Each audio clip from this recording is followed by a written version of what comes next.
Terminou hoje na França a reunião de cúpula do G7. Lula e Trump, que participaram, trocaram ideias, digamos assim. Alguns dizem farpas, outros sagrados, aí fica a critério de vocês.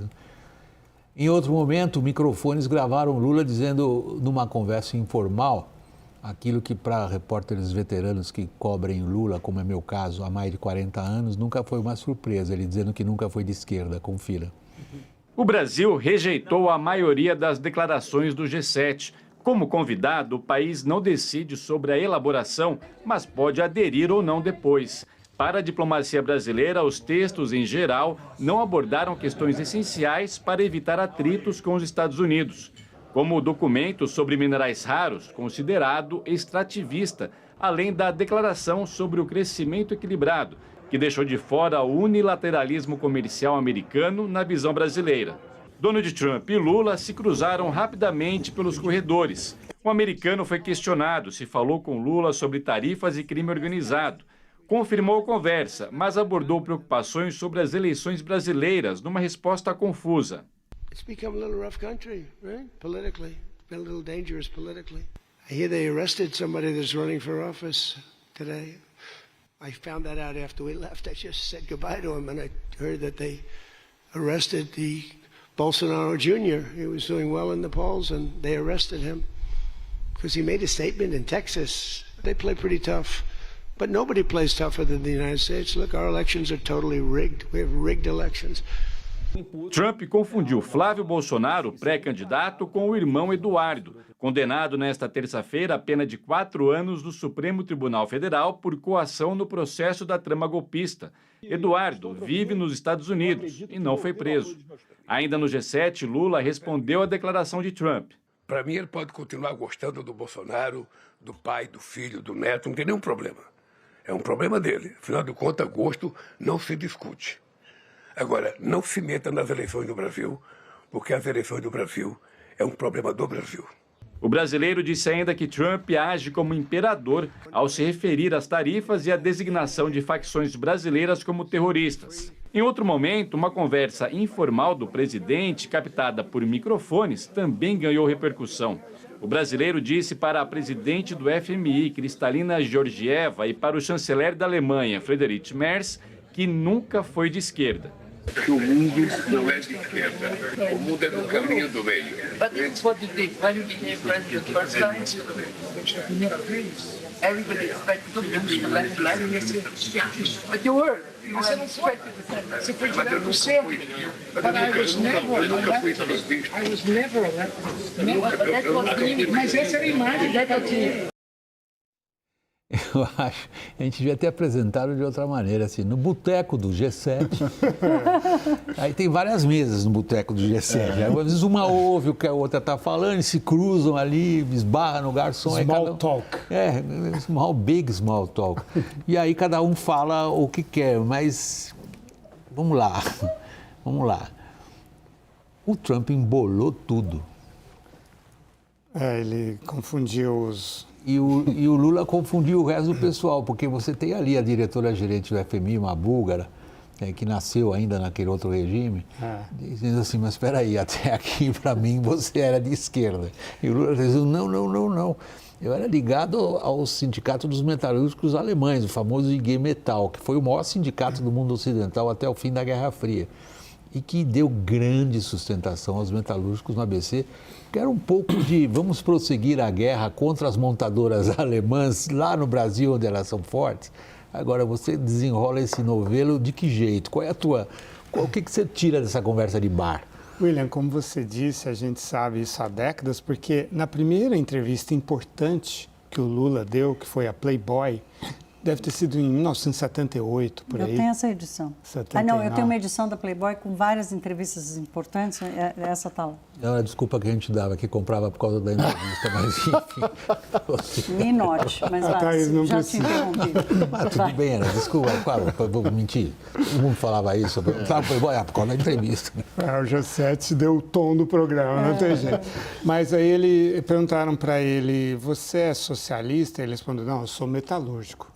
Essa é uma clássica resposta do Lula. E ele sempre se indispôs muito com aquelas pessoas que o cercavam lá em São Bernardo, que foram lá para observar. Pela primeira vez surgiu na esquerda um líder de esquerda que era trabalhador, porque eram todos intelectuais, comunistas, do PCB, do PCdoB, né? Não tinha nenhum trabalhador de verdade. E aí foram lá observar aquele fenômeno novo e tal, e queriam transformá-lo numa pessoa com a imagem de alguém pobre, e ele não gostava disso, né? Então teve um momento na campanha, numa das primeiras campanhas dele, que precisava de uma camisa amarela para gravação, aí foram comprar num shopping. E aí voltaram, não encontramos a camisa amarela, só tinha da marca X, que era uma marca bem cara. E ele, perdi a chance de ter uma camisa da marca X. Ele gostava de ver novela quando ele foi trazido para isso pelo irmão dele, né? Mas enfim. O Trump realmente ele não tem uma familiaridade com o que se passa dentro do Brasil.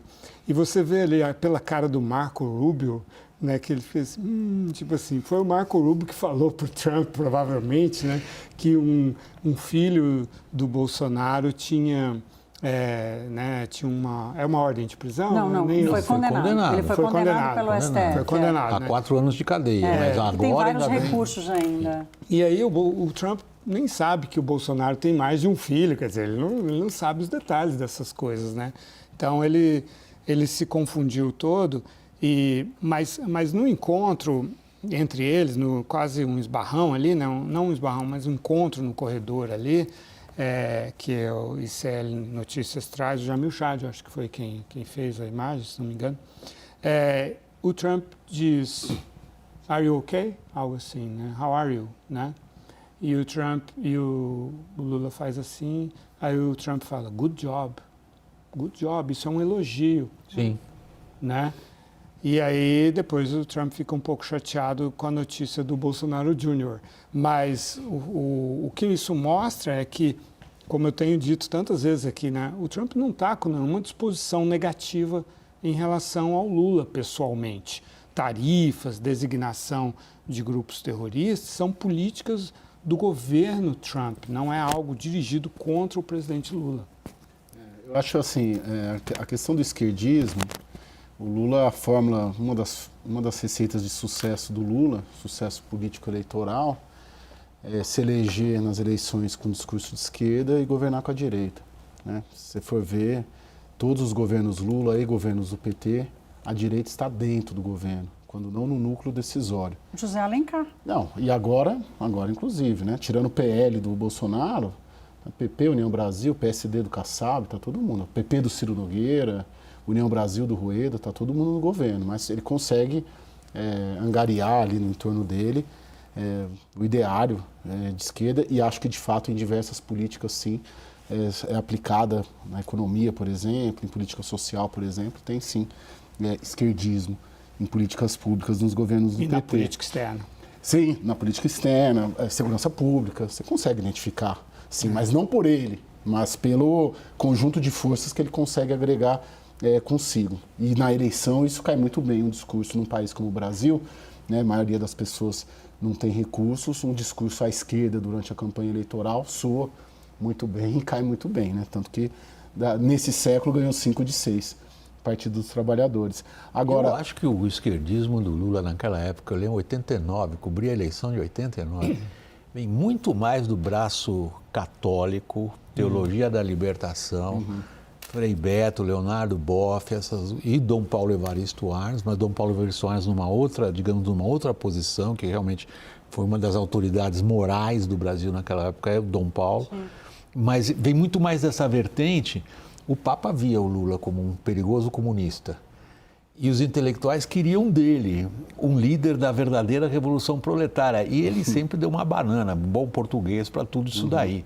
Ele nunca foi muito com essa conversa aí do pessoal que vinha da universidade, né? Até a igreja se afastar do PT. O Fernando Henrique sempre falou, né, que o Lula nunca foi de esquerda, né? O Lula tem um pragmatismo político. Acabei de falar aqui, o José Alencar PMDB clássico, depois do PL clássico, eu acho que foi vice-presidente dele nos 2 mandatos. Eu acho que o Fernando Henrique e os tucanos egressos da USP tinham aquela vergonha da aristocracia diante de um verdadeiro operário que eles nunca tinham sido. Exato. Mas, o que o mas Lorival aqui virou um seminário acadêmico sobre história brasileira. Vamos para a realidade agora? O Lula fez a campanha do Fernando Henrique para senador em 1976. Foi cabo eleitoral do Fernando Henrique. Sim. Escuta, vamos voltar para o dia? No meio da vida é que eles ficaram em lados opostos. Está todo mundo aqui relembrando história velha e a audiência perguntando, escuta. Não, mas eu acho que isso é importante. Sabe por quê, William? Porque... Boteco era lá ou é aqui? Não, a compreensão do contexto, de como as figuras políticas se formam,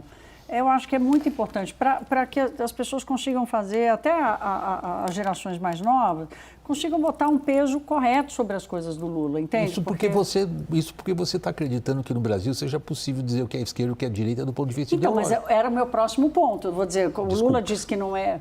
Você sempre me antecipa, William. Vai.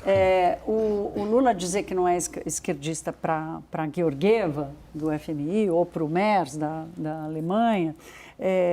ele jamais poderia dizer isso para o eleitorado de hoje, porque num país polarizado como nós temos hoje, ainda mais ele sendo o único candidato da esquerda, se ele não é da esquerda, ele é de onde? O governo dele não passa a ideia de centralidade, mesmo com o Centrão participando. É um Centrão muito mais pragmático, que chegou a dizer não para o ministério dele. Então, vamos ver como é que ele vai usar essa fórmula entre o que ele é de verdade, o personagem que ele cria para ganhar a eleição de novo, qual vai prevalecer. Qual vai prevalecer? No que na... a Thaís está levantando essa questão. A Thaís fez o arco histórico, como a gente fala. Ela fez o seguinte, ela pegou lá das origens de como que o personagem político pensa e trouxe para agora. E é agora que eu estava querendo trazer a conversa. E vem para você, então. Não, agora o que está prevalecendo é a receita histórica do PT para ganhar a eleição. E nesse caso específico, nesse ano, muito ajudado pelo Trump e pelos Estados Unidos e pelo bolsonarismo lá nos Estados Unidos. Né? Essa embate, se é que a gente pode chamar assim hoje, essa dança hoje lá em Genebra, né? Não, hoje foi ainda em Evian, ainda foi em Evian. Essa dança hoje é só o Lula que lucra.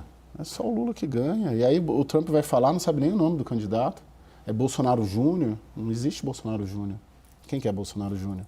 É o Eduardo, Flávio, ou o Jair Renan, né? Quem que é Bolsonaro? É o Carlos, né? Quem que é Bolsonaro Júnior? Não tem esse nome na política brasileira. Então nem está sabendo. E aí joga a bola, passa a bola para o Lula ir lá e falar, olha, aqui você não vai meter não, soberania. Mais um presente. Defesa de interesses nacionais. Mas ele estava se referindo ao Flávio Bolsonaro, ele falou que está indo muito bem nas pesquisas. Isso. Não, mas o Bolsonaro Júnior, pelo que eu entendi, ele se refere ao Eduardo. Ele pôs os dois no presidente. Ele achou na mesma conversa. Que o condenado era o candidato a presidente. Sim, então ele pôs os dois numa figura só. Exato. Agora, ele está montado... Ele ganhou um presente eleitoral. Mais um. Ele está montado na doutrina Monroe. É algo que ele vem repetindo com certa frequência. Ele adora esse nome. Monroe plus Donald, Monroe. A doutrina de lá de trás do século, já que nós estamos falando do passado, mais longe ainda, aquela doutrina lá do século passado era algo que vinha de uma revolução contra o absolutismo e as intervenções europeias, numa área onde se pretendia que fosse o mundo livre dos reis e o seu arbítrio. A de hoje é o contrário, né? A doutrina Monroe hoje é o arbítrio de quem o Lula chamou, acho que até com certa propriedade, de imperador. Sim. Montado nisso, que diferença faz para ele? Bolsonaros, tem que falar no plural, e o Lula. Eu acho que foi um momento muito interessante porque o Trump mostrou o outro lado da relação dele com o Brasil, que é o lado puramente ideológico, né? Nesse momento ele voltou a se identificar com os Bolsonaros. Ele tinha no ano passado feito essa identificação como uma vítima de uma caça às bruxas, de uma justiça dominada pela esquerda. Ele sente que isso aconteceu com ele, Trump, e que estava acontecendo com o Bolsonaro. Depois ele descobriu que isso era irreversível no caso de Jair Bolsonaro, que ele não seria de novo presidente, em resumo. Aí ele viu que ele estava do lado de um perdedor, na visão dele. E aí ele deu um giro de 180 graus na narrativa e falou, não, o perseguido pela justiça é você, Lula. Mas nós dois vencemos.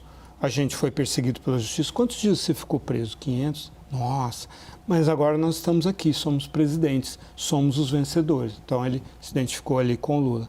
Agora, este foi um momento em que ele volta, em que ele retoma essa ideia de que existe uma caça às bruxas, né, para evitar que passa alguém a impressão da direita que se eleja. Assoprado, mal assoprado ali no bastidor, né?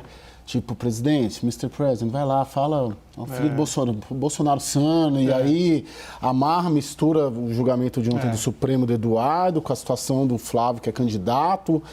Parece que mal brifado, parece que não é genuíno. Do Trump. O Marco Rubio falou que estava atrás dele, né? Mas o Trump assimilou errado. Sim. É o mais provável, que o Marco Rubio entende mais ou menos o que acontece no Brasil. Sim.